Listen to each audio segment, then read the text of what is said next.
तो गाइस कैसे हैं आप सब। आज की इस वीडियो में हम लोग करने जा रहे हैं हॉरर स्टोरी पे रिएक्ट। और अभी देख सकते हो आप 12:40 हो रहे हैं, रात का टाइम है। भाई साहब डर बहुत लग रहा है, लेकिन रिएक्ट करने में बहुत मजा आएगा भाई, रियल फीलिंग होगी। तो देखते हैं मेरे साथ क्या होता है। मुझे भूतों से बहुत डर लगता है।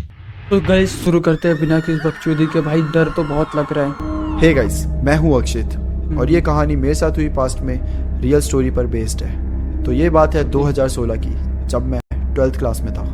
वहाँ हमारे फेवरेट सर थे, निखिल सर। कुछ टीचर ऐसे होते हैं ना, जो टीचर के साथ साथ आपके दोस्त भी होते हैं। निखिल सर वैसे ही थे। क्लास में वो हमको मैथ्स पढ़ाते थे और क्लास के बाद हम उन्हीं के पास ट्यूशन जाकर पढ़ते थे। वेल, निखिल सर पंडित भी थे और वो काफ़ी ऐसी चीज़ें जानते थे जिनसे बहुत सारे लोग अनजान थे। निखिल सर ट्यूशन अपने घर में ही पढ़ाया करते थे। मैं और मेरे दो दोस्त तुषार और मुदित, हम तीनों क्लास में भी साथ बैठा करते थे एंड ट्यूशन में भी साथ ही जाया करते थे। एक बार निखिल सर हमें ट्यूशन में पढ़ा रहे होते हैं कि हम सब रिक्वेस्ट करते हैं कि सर आज मत पढ़ाओ, आज ऐसे ही कुछ बातें करते हैं ना।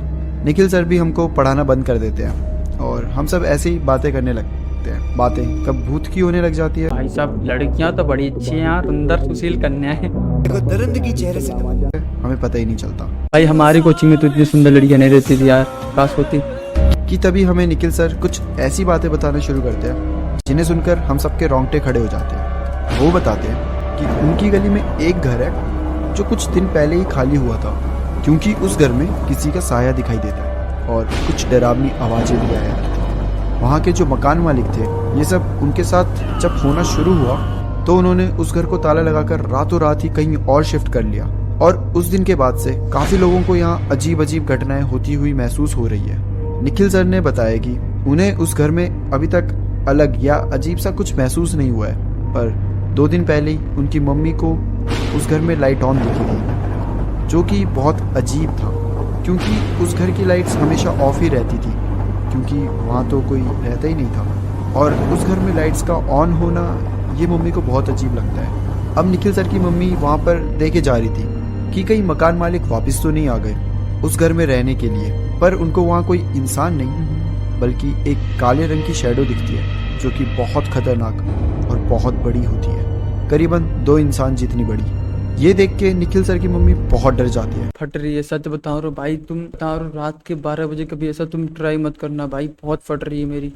और जल्दी से नीचे आ जाती है और पूरे परिवार को ये घटना बताती है। आजकल गली में माहौल भी ऐसा चल रहा है कि उस बात से इनकार नहीं कर सकते, और तब से रात को भी कोई घर से बाहर नहीं निकलता है गली में। ये सारी बातें मुझे और मेरे दोस्तों को मजाक लग रही थी। हम में से कोई भी इन सब चीज़ों पर विश्वास नहीं करते थे।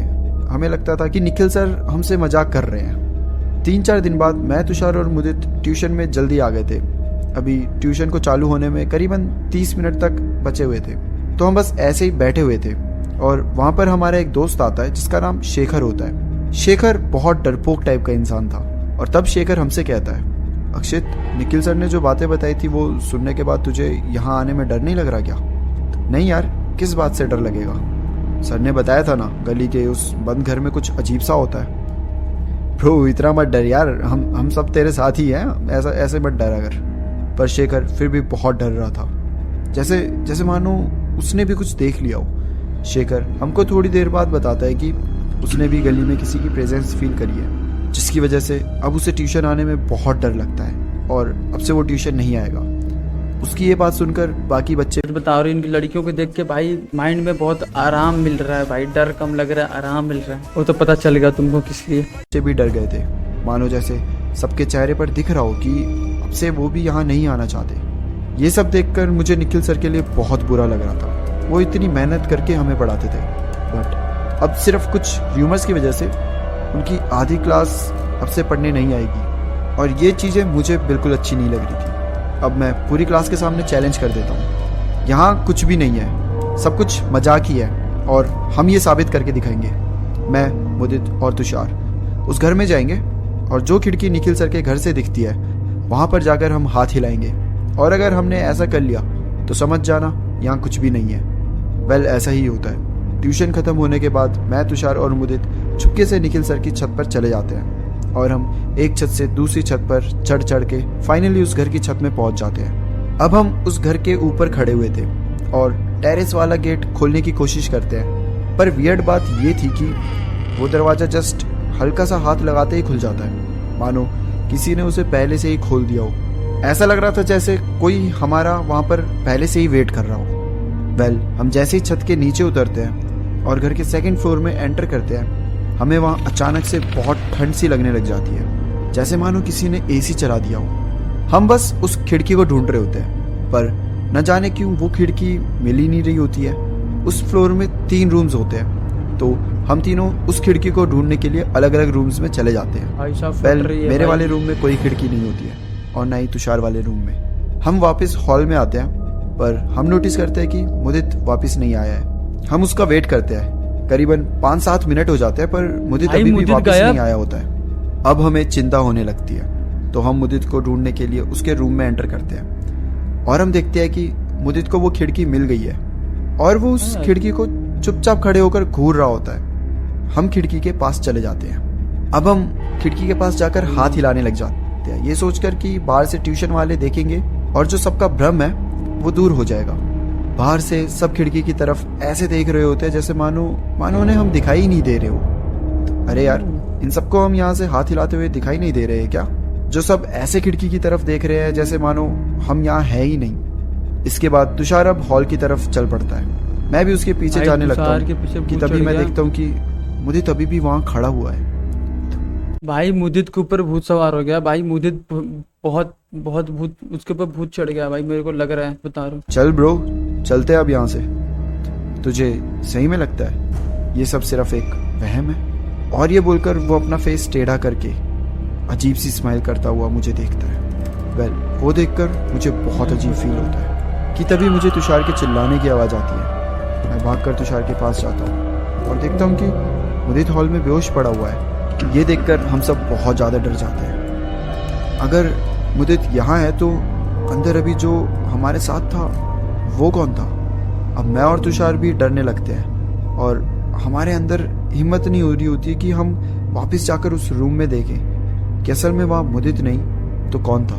और हम भाग भी नहीं सकते थे क्योंकि मुदित अकेला छूट जाएगा। मुदित को उठाकर छत क्रॉस करके वापस आना भी इम्पॉसिबल था।